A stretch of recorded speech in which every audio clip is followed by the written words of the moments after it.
Hola, buen día, bienvenidos. Ahorita vamos a estar abarcando unos conceptos. Vamos a iniciar con el concepto de nervios o nerviosismo.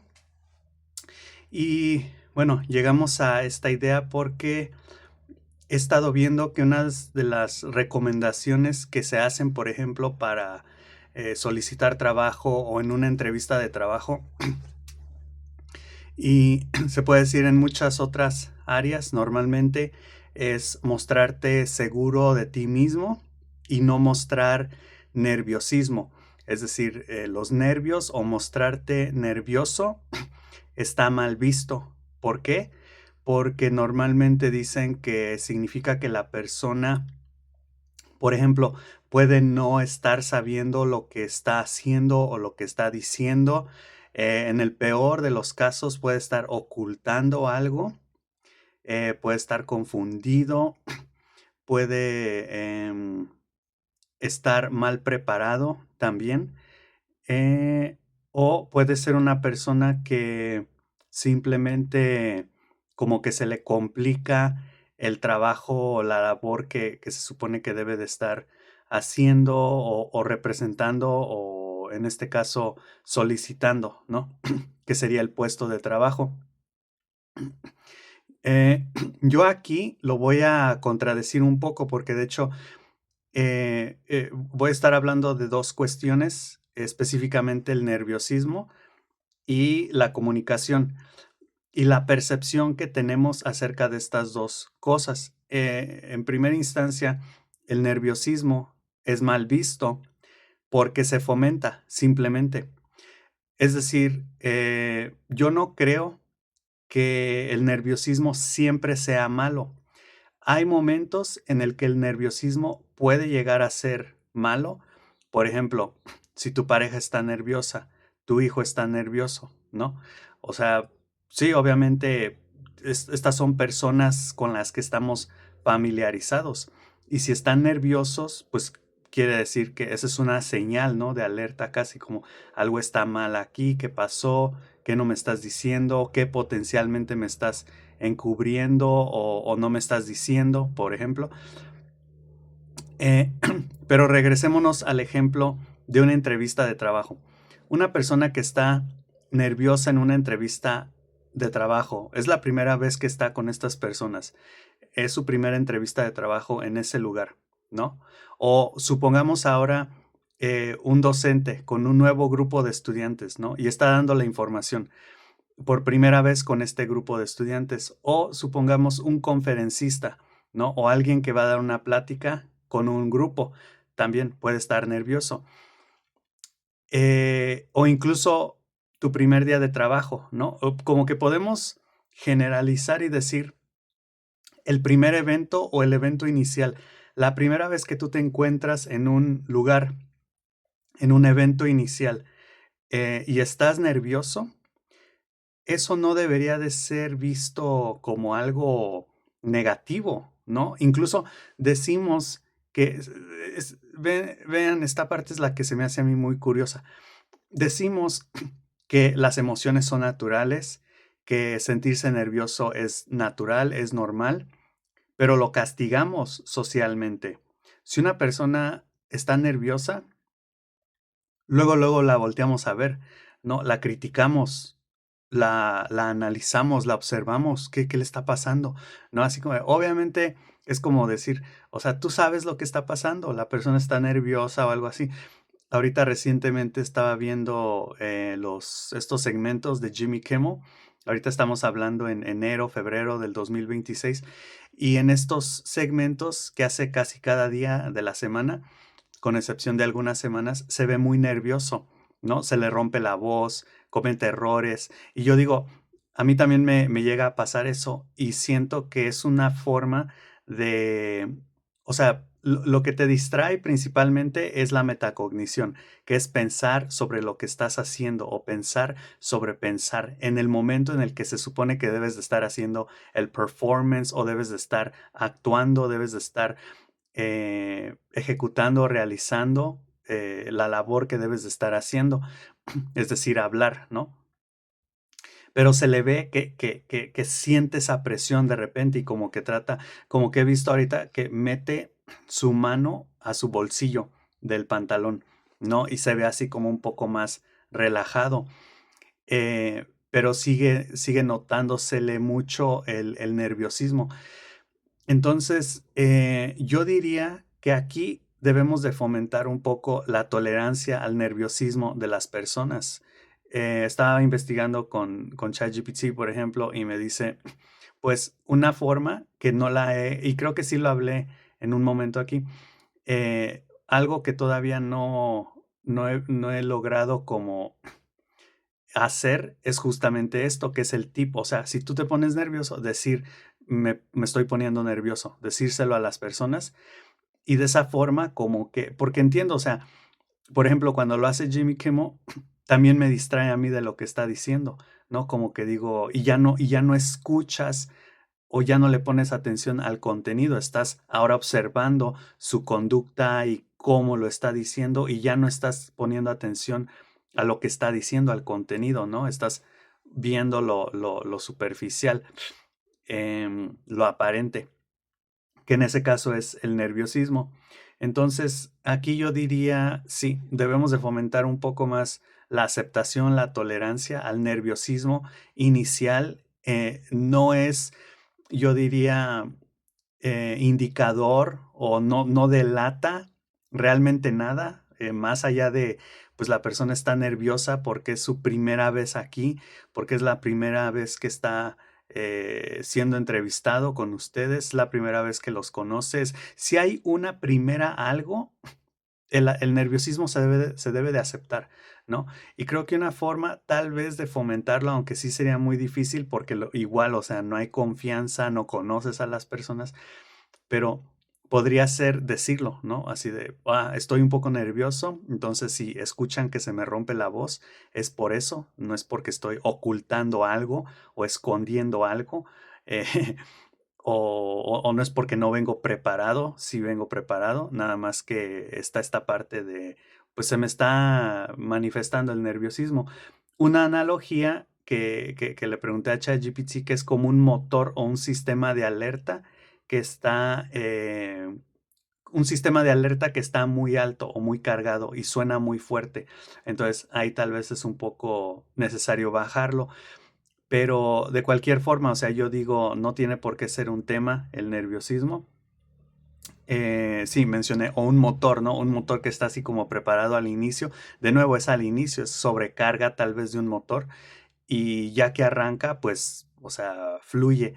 Y lo importante aquí es eso, o sea, bueno, no lo importante, pero algo para considerar sería que cuando ya estás interactuando con las personas, ya después de unas semanas o meses, sea en un nuevo trabajo, sea un nuevo grupo de estudiantes, sea en una entrevista de trabajo, la primera vez yo diría siempre es así, ¿no? Y ya después de un tiempo, pues obviamente está esta como facilidad, familiaridad para entrar luego en conversaciones ya de confianza y ya no estar pensando tanto en qué estás haciendo, cómo lo estás diciendo, porque incluso podemos decir al inicio, pues se activa la metacognición, que es lo que de alguna forma genera el nerviosismo, que es estar consciente sobre lo que estás diciendo y sobre lo que estás haciendo, ¿no? Como para corregir errores antes de cometerlos en el pensamiento, ¿no? Más que nada porque estás hablando. Entonces, de alguna forma no puedes fluir, no te permites fluir, y eso tal vez es lo que está generando la desconfianza en las personas al escuchar tu nerviosismo, que se te rompe la voz, que te equivocas, también una equivocación, ¿no? Dije, o incluso decir las palabras así como mezcladas, ¿no? También eso genera mucha sospecha, mucha desconfianza, pero de nuevo, no debería de ser este el caso. Entonces, primero, diría tolerancia al nerviosismo inicial en procesos o en eventos.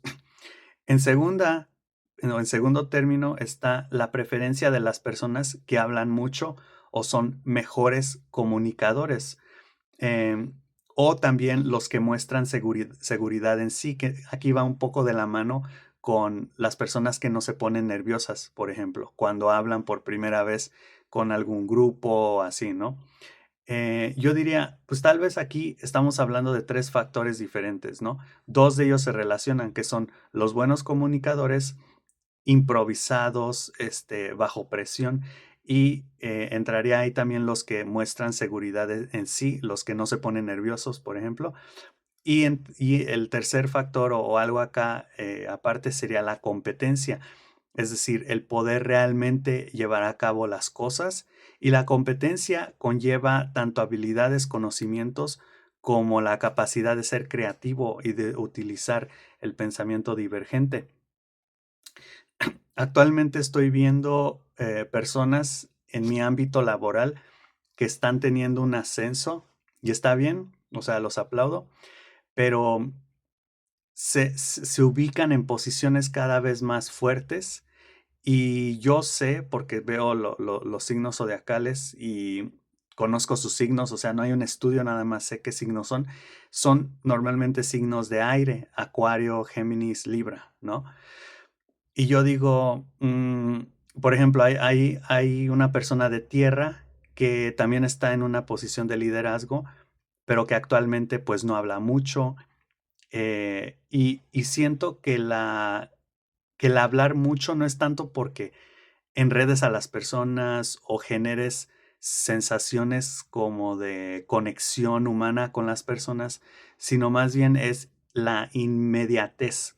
El hecho de tener a la persona ahí presente, ¿no? Así de, esta persona. Entonces, piensen en los jefes de esos jefes que los ponen en esos lugares o que los van ascendiendo y han de decir, yo me acuerdo de ti porque hablas, o sea, todo esto es inconscientemente, pero al estar ahí hablando constantemente, participando en las actividades, en las cosas o en los proyectos o lo que sea, genera inmediatez. Y esa inmediatez justamente es lo que hace que las personas te recuerden, ¿no? Pero de nuevo, o sea, puede que sí seas competente, tengas habilidades, tengas conocimientos, seas creativo, pero también, ¿cómo vas a evaluar a una persona que lo es, pero que no le gusta hablar mucho? O que no, o que no se siente cómodo hablando con extraños, ¿no? Yo me considero una de esas personas. Entonces yo digo, aquí hablo mucho y puedo exponer mis temas. Pero si tú me pones enfrente de un grupo de extraños, no sé entablar una conversación, ¿no? No sé de qué hablar. Em, si yo hablo de lo mío, siento que no les interesa o no participan o entonces sé que hay personas que se les da muy fácil el habla, pero de nuevo, no el habla técnico o el habla conceptual como aquí, sino el habla tal vez un poco más operativo, ¿no? De tener que estar, no sé, organizando eventos, ver a ver cómo le vamos a hacer aquí, hacer que las personas participen como un poco más, perdón, cuestiones de liderazgo. Y se puede decir, se entiende por qué esas personas están en esos puestos, ¿no? Porque saben comunicarse, saben comunicar ideas con las demás personas, saben motivar a las demás personas, saben organizar a las demás personas ya los eventos. Está bien de acuerdo. Pero ahí entonces la desigualdad o la injusticia o la discriminación viene cuando no se considera a las personas que no tienen esa capacidad de hablar o la pueden llegar a desarrollar, pero no va de acuerdo a su carácter, a su temperamento o a su personalidad. Es decir, no les gusta.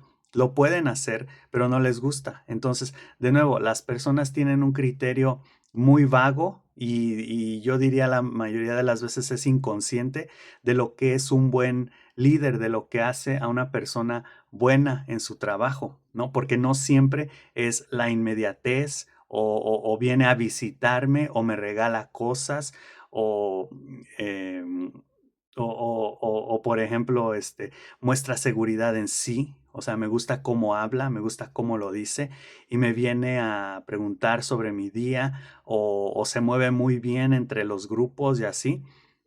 ¿ok? O sea, y tal vez de nuevo haga bien su trabajo, otras personas que solamente es pura superficialidad y realmente no tengan nada de sustancia o contenido profundamente o dentro de sí. Pero de nuevo, o sea, ese no es el problema, si hacen bien o mal su trabajo. El problema es que se deja de lado a las personas, podemos decir, un poco más talacheras, un poco más trabajadoras, un poco más laboriosas en el sentido productivo, que tal vez no se pasan el tiempo platicando, hablando, haciendo redes de conexiones entre personas o ampliando su red social, sino que se dedican a lo que tienen que hacer, ¿no? Que muchas veces es trabajo individual. Tienes que hacer reportes, tienes que planear, tienes que organizar ciertas actividades o lo que sea. Entonces, estas personas que están más orientadas, se puede decir, o que hacen muy bien su trabajo, porque también podemos decir el otro lado de la moneda, son personas que no tienen habilidades sociales, pero tampoco tienen ni habilidades de estas como de organización o competencias o ni son creativos, ni tienen las habilidades ni los conocimientos. Entonces, no, ahí no. Pero ¿cómo evalúas, cómo averiguas o cómo descubres a una persona que sí lo tiene, ¿no? Una persona que sí es capaz de incluso a veces hacer el trabajo mejor que estas personas que saben comunicarse bien con los demás, ¿no? Ahí yo diría para las autoridades, ¿cómo vas a poder distinguir, ¿no? Porque a altos niveles obviamente todo se vuelve una lucha de poder y esa lucha de poder muchas veces tiene que ver con tus capacidades verbales y sociales, qué tan bueno eres para comunicarte con los demás y para hacer que hagan cosas, ¿no? Para motivarlos a hacer cosas y para gestionar todo eso, para organizarlo, por ejemplo, con eventos, proyectos y así. Lo veo en mí, por ejemplo, tengo ahí varios grupos y yo digo, si yo quiero hacer algo, si yo quiero llevar a cabo una actividad, difícilmente puedo yo lograrlo, ¿no? Si yo digo, vamos a hacer esto, tengo planeado este evento así, nadie va a responder, ¿no? Pero hay personas que simplemente con proponerlo, y tal vez no es la forma de proponer, sino ya es algo de fondo que tal vez inconscientemente de nuevo las personas han de decir, esta persona, ¿qué está diciendo, no? Por ejemplo, en mi caso, si yo propongo un evento, alguien puede decir, esa persona, ¿qué? ¿Cómo? ¿De qué estás hablando? ¿No? Y tal vez si otra persona lo propone y hay muchas respuestas favorables o positivas de decir, oh sí, vamos, vamos, vamos a hacer esto, es porque de nuevo se les viene a la mente esa persona y dicen, ah, sí, sí, sí, yo ya veo lo que te entiendo, lo que quieres hacer, ¿no? Entonces tal vez por ahí hay algo de nuevo, pero eso tiene que ver con estos puentes de comunicación que sé que son importantes, se tienen que hacer, pero de nuevo, como con el nerviosismo, pido tolerancia al nerviosismo y también pido tolerancia a esta parte de personas que tal vez no son muy buenas estableciendo esas redes sociales de comunicación, ¿no? Pero entonces ahí se tiene que tener un criterio que va más allá de lo aparente, ¿no? Un criterio que tal vez diga, déjame analizar realmente no el nerviosismo aparente, sino el contenido, qué me está diciendo, cuál es la idea. O de nuevo acá, tal vez no analizar sus capacidades de comunicación o cómo se está presentando o cómo se está vendiendo, sino de nuevo, qué es lo que está haciendo, cómo lo está haciendo, cuáles son sus competencias, cuál es su nivel de creatividad, porque la originalidad es muy importante. Estoy ahorita pensando, digo, he escrito varios textos oficialmente así, bueno, no oficialmente, pero así bien, bien un libro que se llama Aplicación Práctica. Hice unos videos, hasta hay un playlist también de eso, aplicación práctica, y también ahorita estoy trabajando en uno que se llama Resolución y Solución de Problemas usando la técnica REPAL, que yo me inventé esa técnica, pero son libros más se puede decir como de tinte psicológico, de superación personal, pero dije, nunca he escrito como, o he intentado, bueno, sí, pero no así todo un texto de filosofía, como abordando un tema desde un enfoque estrictamente filosófico.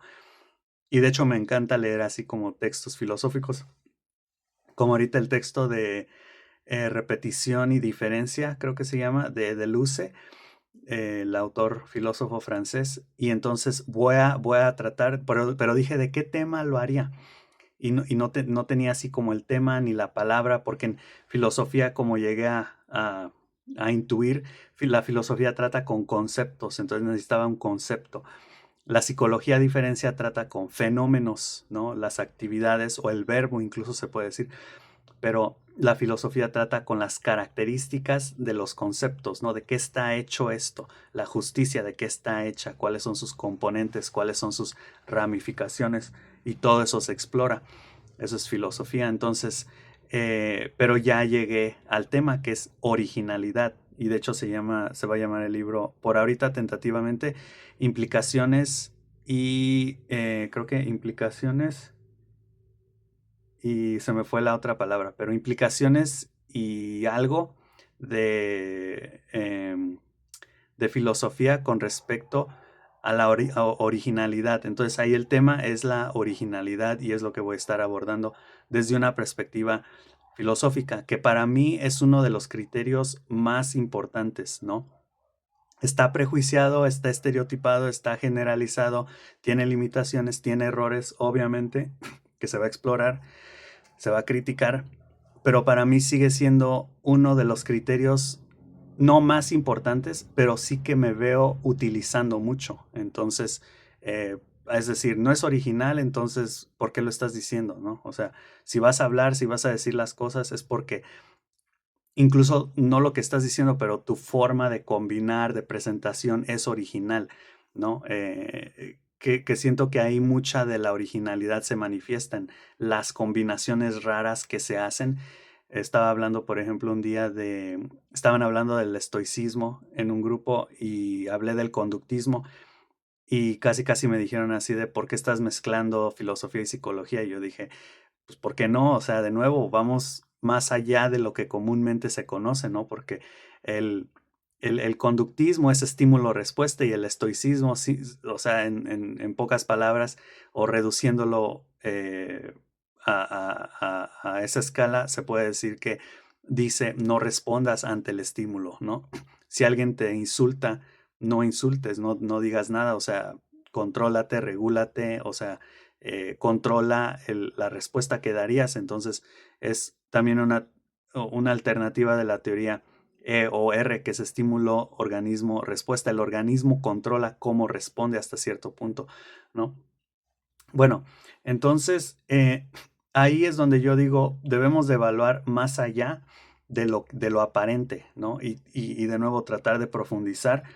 Em, entonces, ¿dónde queda la competencia que también estaba diciendo? Y una analogía aquí es como decir, hay una buena producción y hay buenos actores, pero hay un mal guión, la historia está mala, o incluso ha habido una publicidad inmensa, ¿no? De esto, va a ser un espectáculo. Por ejemplo, pongo la película de Oppenheimer. Antes de que saliera Oppenheimer, era publicidad. Christopher Nolan, un elenco estelar, la película va a ser de la bomba atómica, o sea, va a ser un festín visual, cinematográfico, y yo la vi y está bien X, o sea, podemos decir incluso que no está mala, ok, pero no es épica, no es buena, es una película aburrida, que no entiendes, o sea, toda mezclada, no sé.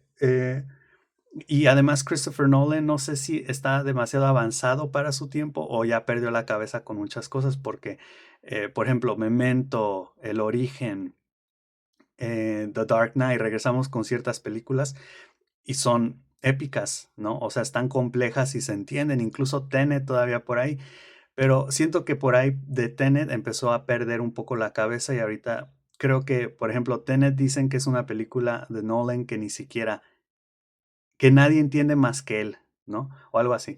Entonces también la de Oppenheimer se me hizo lenta, aburrida. Hay una parte que es nada más cuando detonan la primera bomba, que es un poco emocionante, pero de ahí en más, toda la película es un desastre para mí.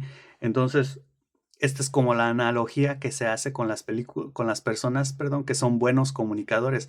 Pueden aparentar mucho, ¿no? Pero realmente no traen substancia, no traen realmente nada detrás, ¿no?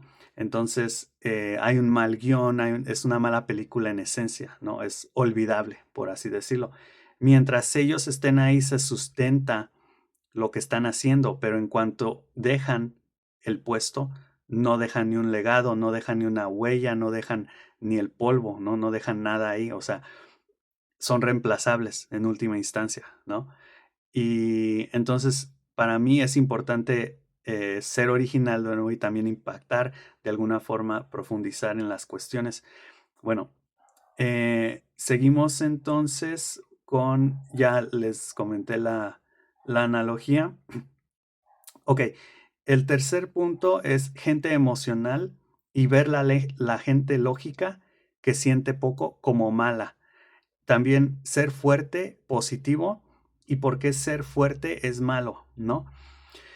Aquí siento que muchos de nosotros a veces tomamos las formas, tomamos las cosas o queremos tomar las cosas desde una perspectiva emocional y no tenemos palabras para expresar la emocionalidad de las cosas. Y a veces yo, en mi caso, lo que pienso mucho es que a veces muchas personas exageran las emociones, es decir, son como actores, actúan como que sienten mucho, como que les importa mucho, como que yo no dudo que haya personas que sienten profundamente, ¿no? Pero mucho de eso yo diría que más bien debe de ser trabajo terapéutico, o ahí les tocaría a los psicoterapeutas entrar un poco, porque muchas personas se ofenden fácilmente, por ejemplo, con las cosas. Es decir, son altamente sensibles, tienen como una antena muy sensible ante las disrupciones emocionales, ¿no? Y yo digo, cuando tú trabajas con la lógica, yo soy una persona que trabaja mucho con la lógica y no considero mucho las emociones. Entonces, yo me baso en argumentos, yo me baso en lógica, yo me baso en palabras o expresiones e ideas, ¿no? Que se pueden fundamentar, que se pueden, aunque suene cliché, porque eso es lo que muchas personas dicen, pero realmente eso es lo que se tiene que hacer. Muchas personas dicen eso, pero en la práctica quieren romantizar todo, quieren usar como una lógica emocional, ¿no? Para expresar ciertos fenómenos o ciertas cuestiones. Entonces, ese es el problema que yo tendría y yo diría, las personas que somos lógicas se nos ve un poco como personas malas.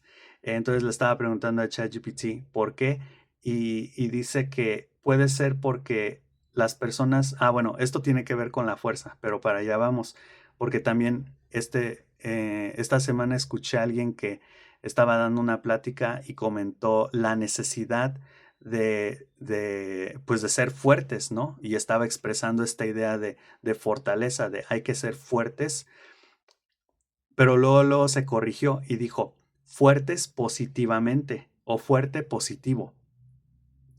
Y yo dije, ¿por qué la neutralidad de la palabra o semánticamente de la palabra fuerte está asociado con algo malo, como con una connotación negativa? ¿Por qué ser fuerte es malo?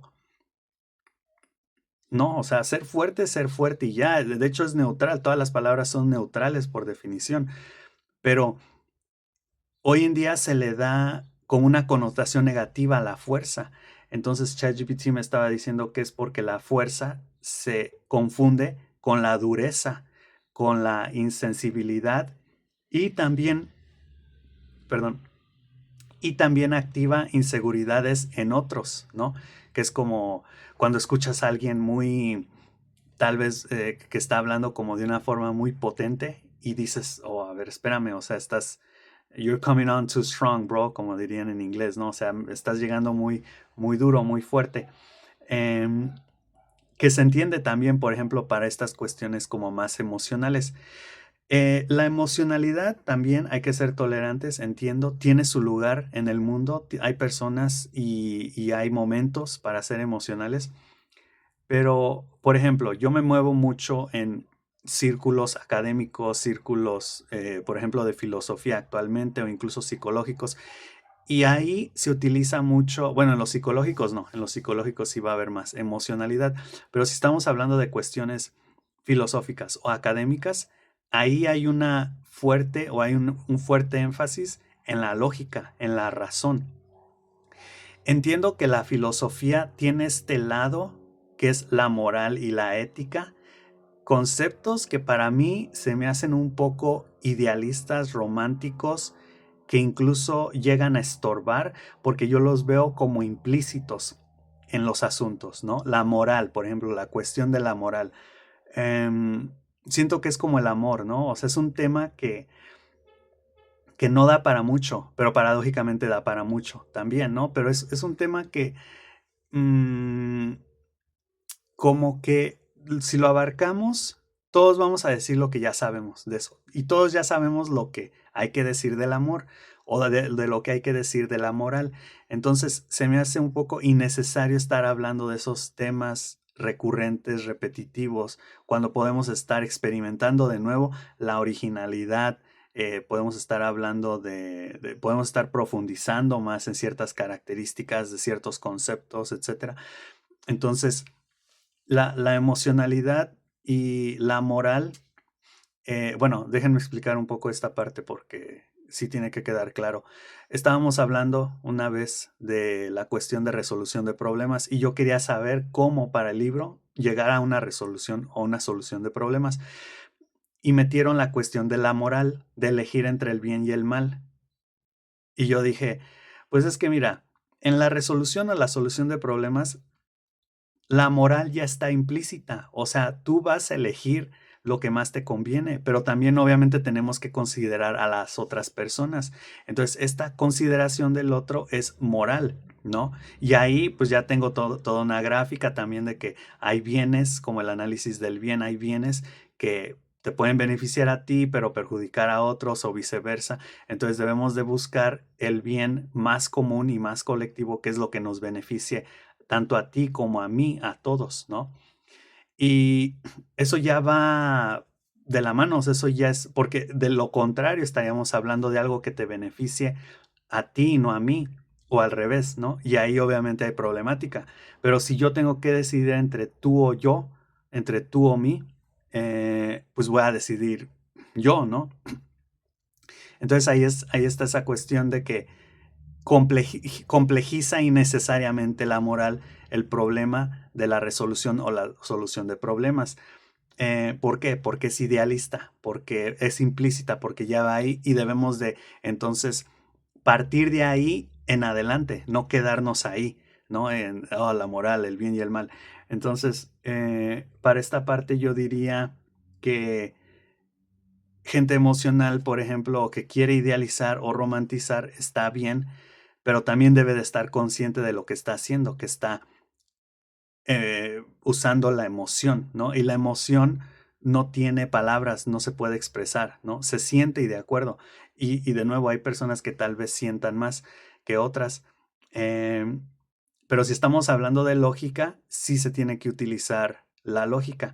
Y si entonces yo digo, la emoción no se puede expresar o es difícil expresarla, pero si tú sientes tan profundo, entonces deberías sí de tener una lógica emocional y justamente fundamentar lógicamente con argumentos y razonamiento esa emocionalidad que experimentas, porque es como la vida. Tú experimentas la vida o experimentas una emoción y entonces debes de tener la capacidad lógica de poder organizar eso, de poder ordenarlo y expresarlo, ¿no? ¿Qué es conceptualmente o fenomenológicamente lo que estoy viendo, lo que estoy sintiendo, lo que estoy experimentando, ¿no?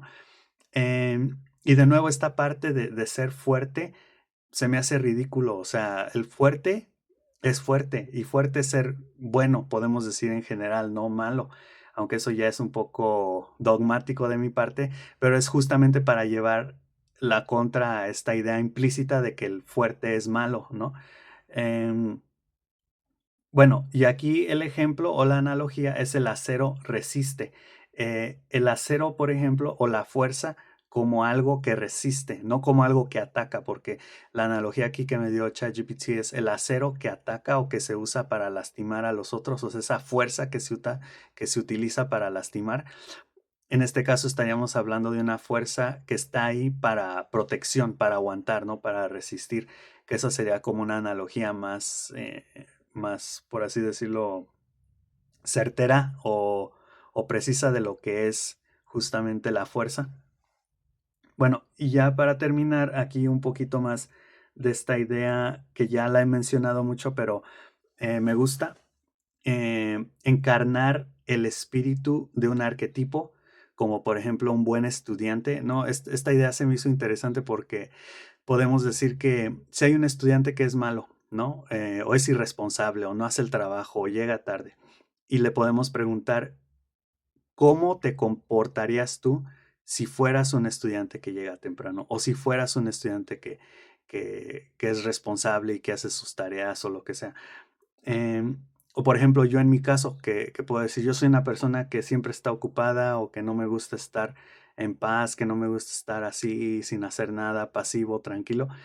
¿Cómo sería una persona pasiva? Y luego, ¿cómo actuarías tú como una persona? Podemos decir que esto es un poco como actor o actriz, ¿no? Como ser como un actor o una actriz. Y tú dices, a ver, tú eres un actor y en mi historia o en mi película tenemos a ti, tú tienes el personaje que debes de actuar como esta persona, ¿no? Y justamente tiene que ser alguien que a lo que aspiras, ¿no? O, por ejemplo, si tú dices, no, pues yo necesito ser más, mm, vamos a poner un ejemplo, no sé, de hacer ejercicio. Yo necesito hacer ejercicio. ¿Cómo sería una persona que hace ejercicio? No, pues se levantaría temprano, comería saludablemente, haría ejercicio aunque no quiera y así, ¿no? Y entonces empiezas a imaginar incluso con detalles y de forma abstracta cómo sería esa persona. Y en cuanto ya tienes como una imagen de esa persona, ahora dices, pues tú vas a ser así, estás encarnando ese espíritu del arquetipo.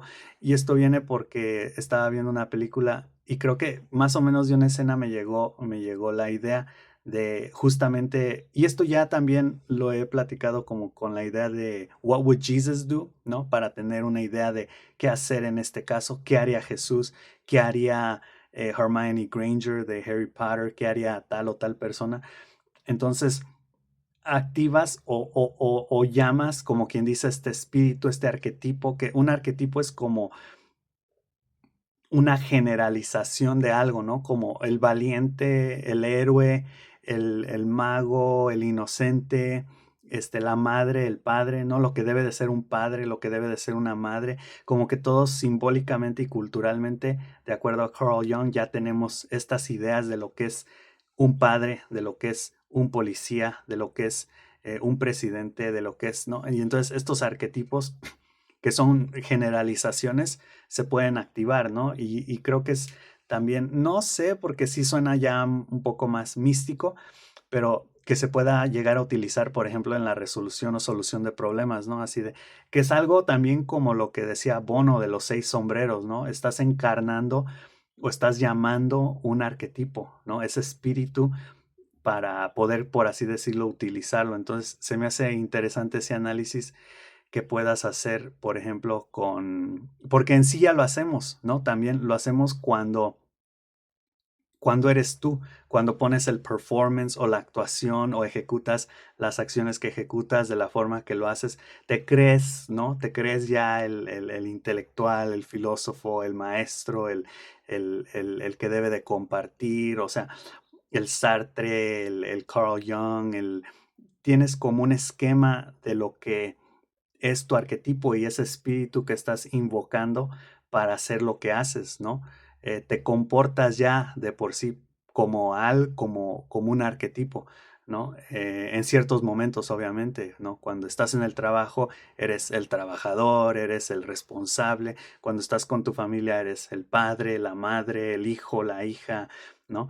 Que es como esta parte también que luego hablan de los roles, ¿no? Tienes diferentes roles en diferentes lugares y de alguna forma encarnas esos arquetipos, por así decirlo, ese espíritu de esa generalización. Entonces esa parte se me hizo interesante. Y bueno, entonces, de forma así resumida, tenemos el nerviosismo, las preferencias, la lógica y el encarnamiento de un arquetipo. De nuevo, más tolerancia para el nerviosismo, más tolerancia también para personas que no son buenas comunicándose y más tolerancia para personas que son más lógicas que emocionales, ¿no? Porque de nuevo, o sea, si tú dices una persona emocional, que es también una persona que se comunica bien con los demás, pues está bien, va a tener éxito, va a tener muchas amistades, conexiones, oportunidades, redes sociales, lo que sea. Pero desafortunadamente, ¿qué pasa con la persona que utiliza mucho la lógica, ¿no? Este, que no utiliza mucho la emocionalidad, no le gusta la emocionalidad, no es que no la pueda aprender o no es que pueda fingir y ponerse esa máscara, pero incluso eso sería como un poco más común, como la sociopatía, ¿no? O la psicopatía, como voy a fingir ser emocional para encajar, para tomar ventaja, ¿no? Y no, simplemente uno es emocional, no psicópata, y entonces no tiene tampoco estas capacidades de comunicación espontánea en el momento con personas, de conexión y de inmediatez, y no por eso tiene que quedar al margen o excluida o discriminada o se le tiene que hacer pensar que no sirve o que no es bueno en su trabajo, etcétera, ¿no? Entonces tenemos eso y el encarnamiento del espíritu, porque de nuevo, esto va un poco de la mano, porque yo puedo decir, como diría un sociópata o un psicópata, voy a encarnar una persona emocional, entonces me voy a hacer la persona emocional, ¿no? Como estaba viendo, un ejemplo así que tengo ahorita rápido sería en la serie Better Call Saul, Jimmy, que es el abogado y el personaje principal, se va a meter a un asilo de ancianos, de personas de la tercera edad, y pues es obviamente muy carismático, muy ahí, les hace plática, muy emocional, pero él no es así, ¿no? Está fingiendo ser así y está invocando el espíritu o el arquetipo de una persona que sería buena persona con las personas de la tercera edad, ¿no? Que sería como caricativo, que sería atento, que sería considerado, que le gusta estar con las personas de la tercera edad, porque a él no le gusta estar con las personas de la tercera edad, porque en ningún otro momento está con las personas de la tercera edad, solamente es cuando necesita trabajar y necesita hacer dinero, ¿no? O sea, tiene un propósito. Entonces, personas que usan la emocionalidad, que usan técnicas emocionales para beneficiarse, ¿no? Eh, para saltarse los obstáculos o para ganar, para obtener ciertas ganancias. Eso es lo que yo digo. eh, Eso no está mal, de nuevo, o sea, si tú quieres hacer eso, adelante, pero no dejar de lado justamente las personas que no lo hacen, ¿no? Me recuerda un poco al concepto de empatía táctica de Chris Voss que estaba viendo en estos días, y él habla de justamente usar la empatía de una forma estratégica, ¿no? Para obtener ciertos beneficios, ¿no? O sea, tú tienes la ventaja de saber sobre emocionalidad, entonces lo puedes hacer. Sí, lo puedes hacer para ciertos casos, para ciertos momentos, pero para sostener una relación o una red social, creo que difícilmente lo lograrías, porque ahí sí necesitas ser así constantemente, ¿no? Y si dices, no, hoy no tengo ganas, hoy que se vayan a la fregada todos, entonces ahí va a haber un desajuste, ¿no? Entonces justamente esa parte también, y bueno, ya todo lo resumimos de esa forma y llegamos hasta aquí, entonces nos vemos en la próxima, ok, bye.